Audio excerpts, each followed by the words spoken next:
अखिल भारतीय मराठा महासंघ आणि मराठा स्वराज्य भवन ट्रस्ट यांच्या वतीनं 10वी-12वीतील गुणवंत विद्यार्थी आणि स्पर्धा परीक्षेतील यश मिळवलेल्या गुणवंतांचा सत्कार सोहळा आयोजित करण्यात आला होता. यामध्ये शिक्षणतज्ज्ञ डॉक्टर B.M. हिरडेकर यांनी शैक्षणिक आव्हानं या विषयावर मार्गदर्शन केलं.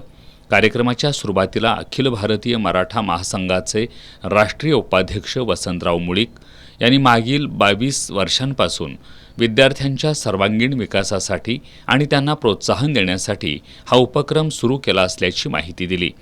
त्यानंतर डॉक्टर हिरडेकर यांनी संबोधित केलं. यामध्ये त्यांनी सध्या पडेल ते काम करण्याची तयारी ठेवली पाहिजे असं सांगितलं. 18 वर्षानंतर जो मुलगा कमवत नाही तो जबाबदारी स्वीकारू शकत नाही. या जगाच्या आव्हानात तो तग धरू शकत नाही. त्यामुळं मुलांचे चोचले पुरवणं बंद करून त्यांना सक्षम करण्यावर भर दिला पाहिजे. मुलं सुखासीन होता कामा नयेत. त्यांना कष्ट मूल्य शिकवायला पाहिजे.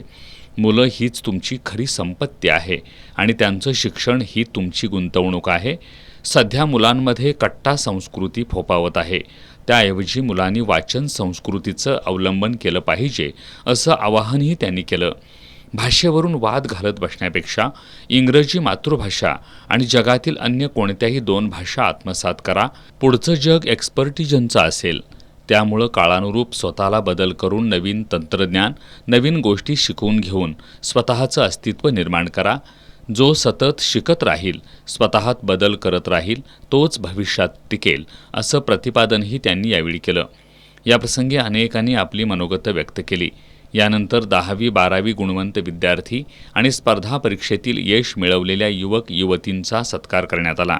यावेळी उद्योजक संग्रामसिंह पाटील, सतीश कुडूकर, शैलेजा भोसले, किशोर कदम, सचिन पाटील, वसंतराव नाईक, शशिकांत पाटील, चंद्रकांत चव्हाण, अवधूत पाटील आदी उपस्थित होते.